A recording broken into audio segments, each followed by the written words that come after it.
Hello friends, कैसे हो आप सभी लोग। स्वागत है आप सभी का आज के इस वीडियो में।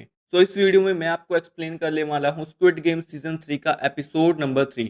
एपिसोड की शुरुआत में हम देखते हैं कि जो players hide and seek game में एलिमिनेट हो गए थे उनकी बॉडीज को जला दिया जाता है और जो प्लेयर्स बचकर बाहर आ गए थे उन्हें उनके रूम में पहुंचा दिया जाता है। जब जन ही अपनी छोटी सी बच्ची को लेकर वहां पर आती है तो सब ये देखकर बहुत ज्यादा हैरान हो जाते हैं। दूसरी तरफ गार्ड नंबर 11 प्लेयर नंबर 246 को एक गार्ड के कपड़े पहनाकर बाहर ले आती है। वो गार्ड नंबर 16 को उस कंट्रोल रूम में ही मार देती है और उसके कपड़े प्लेयर 246 को पहना देती है। वो उसे गार्ड 16 के कमरे की चाबी देती है और उसे उसके कमरे में भेज देती है। सभी वीआईपीस उस आइलैंड पर पहुंच गए हैं और इस बात को गार्ड नंबर 11 भी जानती है। वो फ्रंटमैन के जूनियर के कमरे में जाकर उस पर गन ताक कर कहती है कि हमारी ड्यूटी कल के लिए आइलैंड के बाहर लगा दो और हमारे लिए एक बोट का इंतजाम कर दो। फ्रंटमैन का जूनियर कहता है कि यहाँ की टाइट सिक्योरिटी से बचकर निकलना नामुमकिन है, तुम यहाँ से जिंदा नहीं भाग सकती। इस पर गार्ड 11 कहती है कि मैं जानती हूँ कि वीआईपी इस आइलैंड पर आ चुके हैं और मैं नहीं चाहती कि कोई तमाशा हो, इसलिए तुम मेरे लिए कल बोट का इंतजाम कर देना। फ्रंटमैन का जूनियर उसकी बात मान जाता है। यहाँ अगले दिन की गेम खेलने के लिए सभी प्लेयर से वोटिंग करवाई जाती है और ये सारा सीन सभी वीआईपीस अपने कमरे में बैठकर देख रहे होते हैं। फ्रंटमैन भी उनके साथ ही होता है। बूढ़ी औरत ज्यूम जा सबसे कहती है कि अब हमें ये मौत का खेल और नहीं खेलना चाहिए। अगर तुम्हें तुम्हारे हिस्से के पैसे कम लगते हैं तो मैं अपने हिस्से के सारे पैसे भी तुम सब में बांट दूंगी, पर अब इस खेल को यहीं पर बंद कर दो। पर कोई उसकी बात नहीं सुनता और वोटिंग में 16 प्लेयर्स यस और 9 प्लेयर्स नो में जवाब देते हैं और प्लेयर नंबर 456 हमेशा की तरह वोट नहीं करता। मेजोरिटी का जवाब यस में होने के कारण अगले दिन की गेम्स को फाइनल कर दिया जाता है और उन्हें रेस्ट करने के लिए भेज दिया जाता है। यूमजा खाना लाकर जन ही को देती है लेकिन वो खाना खाने के लिए मना कर देती है। यूमजा उससे कहती है तुमसे ज्यादा खाने की जरूरत इस बच्ची को है, अपने लिए नहीं तो इसके लिए ही थोड़ा सा खा लो। रात होने पर ज्यूमजा प्लेयर 456 यानी सियोंग जी हुन से कहती है कि तुम ही हो जो इस गेम को रोक सकते हो, लेकिन इस पर सियोंग कहता है कि मैं अब कुछ नहीं कर सकता। इस पर ज्यूमजा कहती है कि मुझे अपनी जिंदगी की परवाह नहीं है, लेकिन उस छोटी सी बच्ची को तो तुम बचा सकते हो, उसका क्या कसूर है। जन ही और उसकी बच्ची को बचा लो। अगले दिन सुबह हम देखते हैं कि वो बूढ़ी औरत ज्यूमजा रस्सी से लटकर अपनी जान दे देती है। ये देखकर जन ही रोने लगती है। दूसरी तरफ फ्रंटमैन के जूनियर को ये पता चल जाता है कि गार्ड नंबर 11 ने गार्ड 16 को मार दिया है और उसकी जगह प्लेयर 236 को उसके कपड़े पहनाकर भेज दिया है।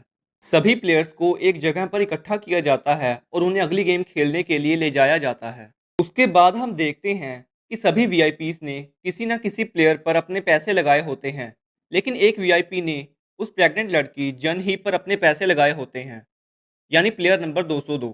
बाकी वीआईपीस उस पर हंसते हैं कि ये लड़की क्या कर लेगी, ये तो सही ढंग से चल भी नहीं पाती।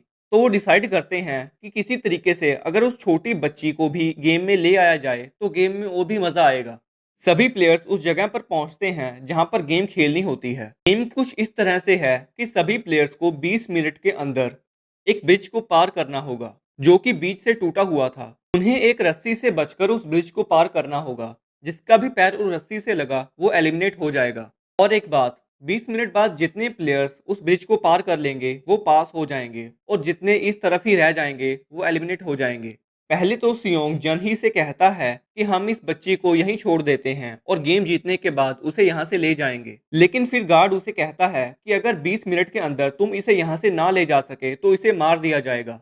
ये सुनकर सियोंग बहुत ज्यादा गुस्सा हो जाता है। वो उनसे कहता है कि तुम किस तरह से दरिंदे हो, ये बच्ची कोई प्लेयर नहीं है, ये कैसे इस गेम को खेल सकती है। लेकिन गार्ड उसे कहता है कि रूल सबके लिए बराबर हैं, जितने भी लोग यहाँ पर हैं उन्हें इस गेम को खेलना ही होगा। सियोंग बेबस हो जाता है पर वो हार नहीं मानता। वो अपनी जैकेट उतारता है और उस बच्ची को उसमें डालकर अपनी गोद में उठा लेता है।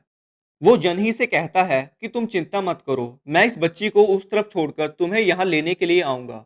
सियोंग सबको साइड कर कर गेम खेलने के लिए आगे बढ़ता है और ब्रिज के ऊपर पहुंच जाता है। सियोंग जैसे तैसे संभलता हुआ रस्सी से बचकर आधा ब्रिज पार कर लेता है, लेकिन आगे वो ब्रिज टूटा हुआ था। लेकिन सियोंग कूदकर उसे भी पार कर लेता है और किसी न किसी तरह ब्रिज के उस पार पहुंच जाता है। वो बच्ची को उस तरफ रख देता है, लेकिन जैसे ही वो वापस आने लगता है वो देखता है कि बाकी प्लेयर्स भी इस तरफ आने के लिए ब्रिज पर चढ़ गए हैं। तो जन ही से कहता है कि तुम हौसला रखो, मैं किसी ना किसी तरह तुम्हें बचाने के लिए जरूर आऊंगा। उनमें से एक प्लेयर इस तरफ पहुंच जाता है और बाकियों को हौसला देता है कि हाँ, इसी तरह तुम आगे आ सकते हो। लेकिन जैसे ही बाकी प्लेयर वहां पर पहुंचते हैं, वो उन्हें धक्का देकर नीचे गिरा देता है। सियोंग उससे पूछता है कि तुमने ऐसा क्यों किया, तुमने उनकी जान क्यों ली। तो वो उससे कहता है कि यही तो गेम है, जितने प्लेयर मरते जाएंगे इनाम की रकम उतनी ही बढ़ती जाएगी। सियोंग बहुत ही ज्यादा घबरा जाता है। दूसरी तरफ जनहू और उसके साथी एक जगह से उस मिस्ट्री आइलैंड की खोज में निकलने ही वाले होते हैं कि वू सियोक उससे कहता है कि मैं तुम्हारे साथ नहीं जाऊंगा, क्योंकि मुझे इस बोट के कैप्टन पर शक है। मैं यहीं रहकर इसके बारे में पता करूंगा और ये साबित करके रहूंगा कि ये बोट का कैप्टन उन मास्क वालों से मिला हुआ है। जनहू और उसके बाकी साथी बोट के कैप्टन के साथ शिप में बैठकर उस मिस्ट्री आइलैंड की खोज के लिए निकल पड़ते हैं। उनके साथ एक ड्रोन ऑपरेटर भी होता है। इस बार वो ड्रोन की हेल्प से आइलैंड्स की छानबीन करने के बारे में सोच रहे हैं। वो रास्ते में ही होते हैं कि जनहू को वू सियोक का फोन आता है। वो उससे कहता है कि मैंने तुमसे पहले ही कहा था, मुझे इस शिप के कैप्टन पर शक है। वो उसे बताता है कि मैंने इसके बारे में यहाँ पर सबसे पूछा, लेकिन कोई भी इसे नहीं जानता। किसी को नहीं पता कि ये कहाँ से आया। इसके फैमिली मेंबर्स के बारे में किसी के पास कोई जानकारी नहीं है। लेकिन जनहू उससे कहता है कि इससे ये साबित नहीं हो जाता कि ये उन मास्क वालों से मिला हुआ है। तो वू सियोक इससे कहता है कि मैं सबूत ढूंढ कर ही रहूंगा। वू सियोक उस कैप्टन के घर पर पहुंच जाता है। घर के दरवाजे पर लॉक लगा हुआ होता है, इसलिए वो दीवार कूदकर घर के अंदर दाखिल हो जाता है। घर के अंदर जाते ही उसके ऊपर एक कुत्ता भौंकने लगता है, लेकिन खुशकिस्मती से वो बंधा हुआ था। वू सियोक दरवाजे का कांच तोड़कर अंदर घुस जाता है। काफी देर तक ढूंढने के बाद वैसे तो उसे कुछ नहीं मिलता, लेकिन अचानक उसकी नजर वहां पर टंगी हुई फोटोज पर पड़ती है, जिसमें वो बोट का कैप्टन उस रिक्रूटर सेल्समैन के साथ खड़ा हुआ दिखता है। वू सियोक उस फोटो को लेकर बाहर जाने ही वाला होता है कि अचानक वो कुत्ता अपनी रस्सी तोड़कर घर के अंदर आ जाता है। वो कुत्ता वू सियोक पर हमला करता है और उसके हाथ को जोर से काट लेता है। अपनी जान को बचाने के लिए वू सियोक उस कुत्ते को गोली मार देता है। वो फोटो लेकर बाहर आता है तो उसकी नज़र कुत्ते के पेट हाउस पर पड़ती है। वो उस पेट हाउस को साइड करता है तो उसे नीचे खड्डा मिलता है, जिसके अंदर उसे बहुत सारे पैसे मिलते हैं। उन पैसों के बीच एक लिफाफा होता है, जिसमें उन नकाब पोशों के कपड़े होते हैं। ये देखकर वू सियोक को पक्का यकीन हो जाता है कि ये बोट का कैप्टन भी उन नकाब पोशों में मिला हुआ है। इसी के साथ ये एपिसोड खत्म हो जाता है। अगर आपको ये वीडियो अच्छी लगी हो तो इस वीडियो को लाइक और हमारे चैनल को सब्सक्राइब जरूर करें। मिलते हैं अगली वीडियो में।